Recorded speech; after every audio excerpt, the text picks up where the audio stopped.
I got some great news. Great news. So today is Monday, and I went to Mass. And afterwards, the lady that was sitting next to me, we smiled at each other. You know, during the greeting where we greet everyone and show a sign of peace, we shook hands. And she was really devout during the whole ceremony, and I always appreciate that. I hate it when I'm sitting next to someone that's just kind of like looking around, playing with their watch, and just irreverent. She was very reverent, and I always appreciate that. So at the end of Mass, we looked at each other and smiled, and I said, I want to tell you that I really enjoyed sitting next to you during this Mass. And she kind of lit up, and she leaned down and she said, my name's Marie.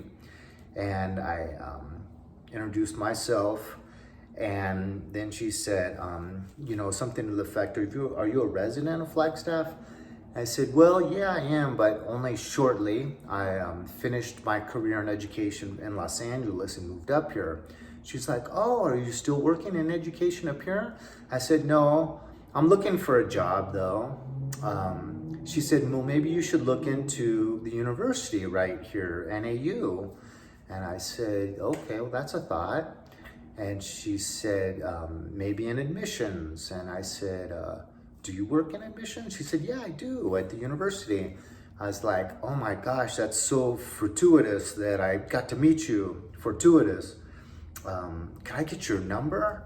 And she willingly gave it to me. And I said, I'll text you later today so that you'll have my name and number.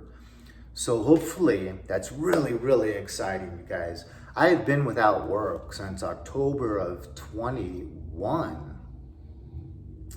And it's kind of hard. I'm still a relatively young man, and that's always part of your identity and even a big part of your self-esteem, being able to, even if you've got a pension, and even if I was kind of burnt out from my difficult career, because I went into that field with no computers, where we spent the majority of our day interfacing with students and then working with their families and really hands-on and really helping people. And our reports, our psychoeducational evaluation reports to determine if kids are eligible for special education or not, would be like, take up half the day. And then it just became and they were like 1 to 3 pages, our reports. They ended up being like 50 to 60 pages long, these reports, sometimes 68 pages, where you'd literally devote your weekends to them. So they wanted us to spend 8 hours a day doing the assessment and the report writing. And which means, and you got to do some counseling. You got suicidal ideation popping up all the time. They always refer those kids to school psychology. You got cutters. You've got grief. Kids have a family member that was shot the night before. Brothers, their own brothers were getting shot, and they come into school a wreck. Well, of course, they're going to refer to that to school psychologists.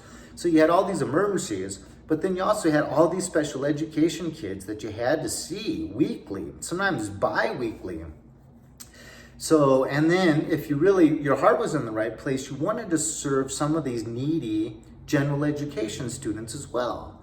So you'd still spend a minimum of 3 hours a day doing the counseling, but your bosses demanded that 8 hours a day of report writing and testing and report writing. So you'd have to take a lot of work home. So it was killer. And if you didn't keep that workload of those reports flowing at 8 hours a day, they did things that were highly illegal to abuse you, to snap you back into shape, and to get you to start taking all that work home every night, doing work on the weekends. And it was a toxic work environment. So, but, I've been long enough without work, and I could really enjoy the money and the increase in self-esteem and just feeling like a man again, and not having to go work at McDonald's. I mean, I was even, up here, you kind of got to know people, right? To get your foot in the door. I was thinking about just, trying to get a job at Denny's, waiting tables, or, working at McDonald's. So this is such a blessing, and I'm really in need of prayers. I think Mary's helping me out with this. I think Jesus is helping out, the Holy Spirit, maybe St. Francis. I pray to him a lot. But I think this was very, very lucky of me to meet this person today, and I need a little help. Any prayers you can offer for me to get this position, you know, there's no openings right now, but there's gonna be shortly, she said. So maybe in a month or two time to be able to start, you know, and to go and help these college kids. Oh, I just love helping people, right? I miss that too, being able to really help people on a daily basis. Young kids that are in need of that help and guidance. So it would be such a blessing for me. Because, you know, I love some of these beautiful old little rock cabins up here, little wood cabins. You know, I could save for maybe a year or two and then be able to put a down payment on a house. Instead of living in this apartment where, you know, you're gonna have to always share it with roommates. Luckily right now I don't have any roommates, but obviously they'll be coming back.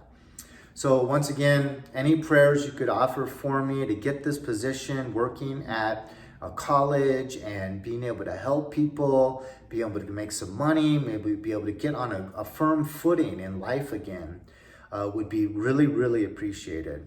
And anyone that prays for me, please let me know in the comments and I'll pray for you. List anything that I could pray for you for in return. Okay? I love you guys. I would appreciate that so much. God bless.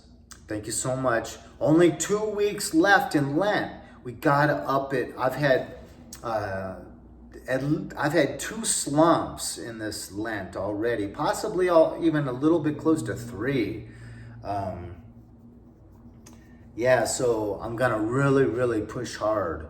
I wanna go to Mass every day and for the rest of Lent and continue the fasting. Anyways, God bless. Let's go. Adios, amigos.